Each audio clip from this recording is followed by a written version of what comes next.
umukobwa umwe baramubwiye ngo uri mwiza, nawe ati iyo mbona ejo byinshi tubona byiza, ndetse inyuma y'amarido haba hari ibindi bibi bitangaje utapfa kubonesha amaso. Uyu munsi tujya kugaruka ku ishyamba rya Amazon, ishyamba ry'ubwiza butangaje, dore ko 20% y'umwuka duhumeka abatuye kuri iyi si ariho uturuka. Gusa wumvisha ibi biriberamo ni agatangaza, bisa nk'ibiteye ubwoba. Sobanukirwa ko wageze kuri radiyo Huguka. Ni byinshi byavuzwe, ni byinshi byanditswe kuri Amazon. Muhaye ikaze, njye ndi Ish Robert.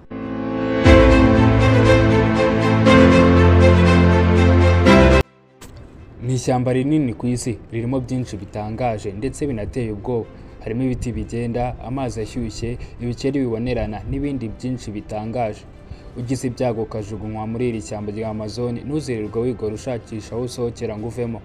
Byaba byiza ushize imbaraga zose mu gusenga kugira ngo Imana ikwakire mu bayo, kuko ubunini bw'iri shyamba rya Amazon ni inshuro 17 ugereranije n'igihugu cy'Ubwongereza, ugateranyaho n'ibirwa bya Ireland. Amazon, ishyamba riherereye muri Amerika y'Amajyepfo. Ubunini bwaryo bukora ku bihugu 9 bya Amerika y'Amajyepfo birimo Brazil, Peru, Colombia, Ecuador, Bolivia ndetse na Venezuela, Guyana, Suriname ndetse na French Guiana. Gusa igice kinini cy'iri shyamba giherereye muri Brazil. Amazon, ishyamba yuzuye ibiti by'inzitane byugarijwe n'umwijima. Hagati mu ishyamba hahora ari nijoro. Abashakashatsi bemeje ko 1% by'urumuri rw'izuba ari rwo rubasha gucengera mu biti bya Amazon.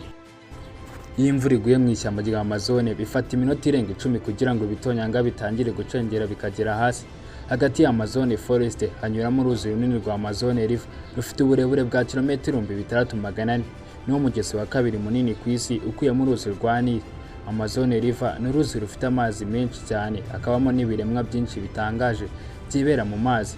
Harimo inzoka nini cyane utigeze ubona zo mu bwoko bwa anaconda. Ishyamba rya Amazon harimo inyamaswa nyinshi zitangaje.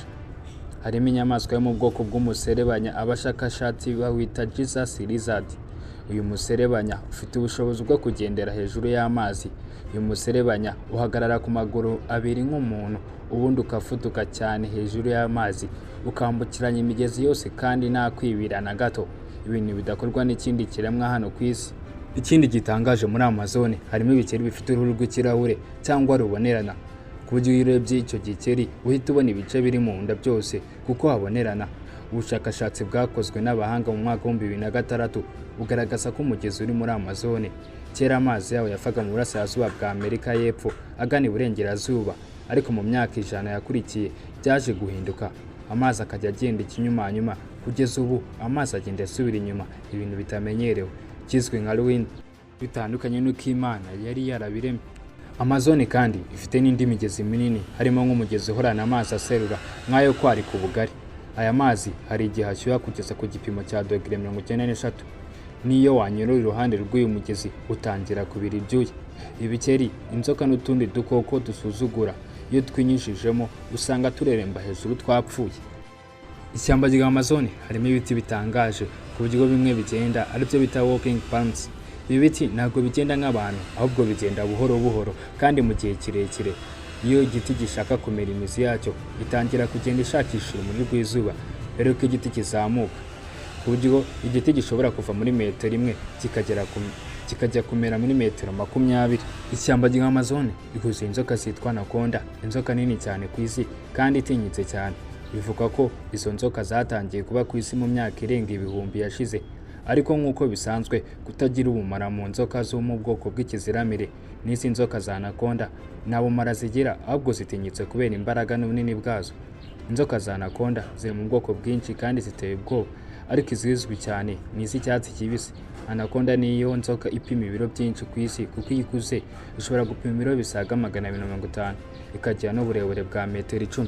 Nugira ibyago ugahura n'inzoka ya anaconda, byaba byiza wirukaniye ku butaka kuko igenda buhoro, ariko wibiki ukajya mu mazi bizaba bikurangiriyeho burundu. Umuvuduko wa anaconda mu mazi ni nk'umwambi urashwe kure.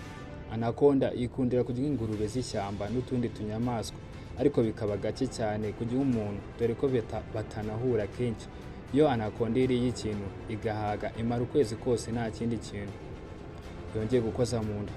Inzoka ya anaconda ibona neza iyo hari umwijima ukabije, kandi n'inzoka izi kwihisha cyane ku buryo ushobora kwigira nk'ibuye cyangwa umukina ukagenda ukicaraho utabizi. Ni zimwe mu nzoka ziboneza urubyaro kuko zimyanya mu kwezi kwa gatanu n'ukwa gatandatu, zikabika amagi mu nda avuka nyuma y'amezi atandatu. Anaconda ibyara hagati y'abana 30 na 40. Ishyamba rya Amazone rifite intozi zitangaje ku buryo iyo uriwe n'urutozi ugira ububabare bungana no kuraswa isasu mu kaguru, kandi izi ntozi zifite ubumara butuma ibyimba umubiri wose.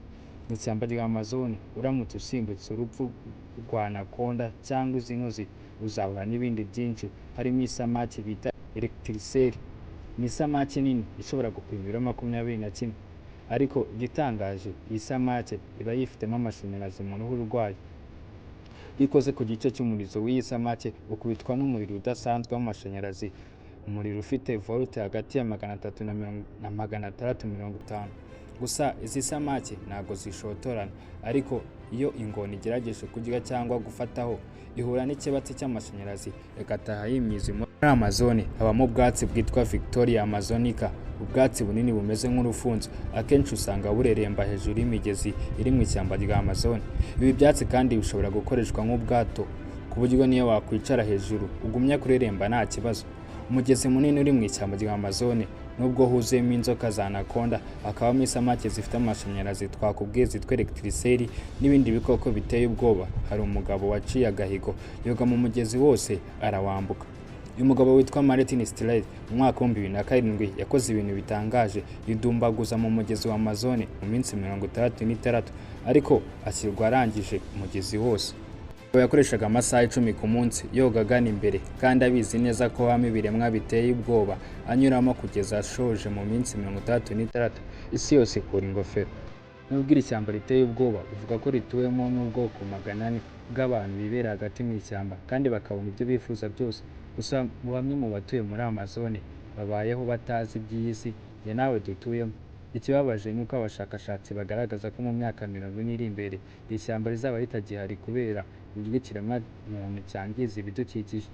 Ibi byose bigaragara ukurikije uburyo abantu ku isi hose bari gutema ibiti byinshi ariko bagatera bike cyane, bagatuma hakekwa ko iri shyamba rya Amazone rifatwa nk'ibihaha by'isi, naryo rishobora kwangizwa n'ikiremwamuntu mu myaka iri imbere. Ikindi wamenya kuri iri shyamba ni uko 20% y'umwuka duhumeka ku isi uturuka muri Amazone, ndetse na 30% y'umwuka wanduye uva mu nganda no mu bindi bihumanya umwuka w'isi ujya muri Amazone, bigatuma abatuye isi bagira ubuzima bwiza. Ibi ni bike cyane nguhaye ugereranije na byinshi bitangaje biboneka muri iri shyamba ritari ryeru namba. Komeza kubana natwe, ukomeze kudushyigikira, menye ibisa nk'ibiteye ubwoba byibera kuri iyi serurema. Kendi Yisi Robert, amahoro n'imigisha.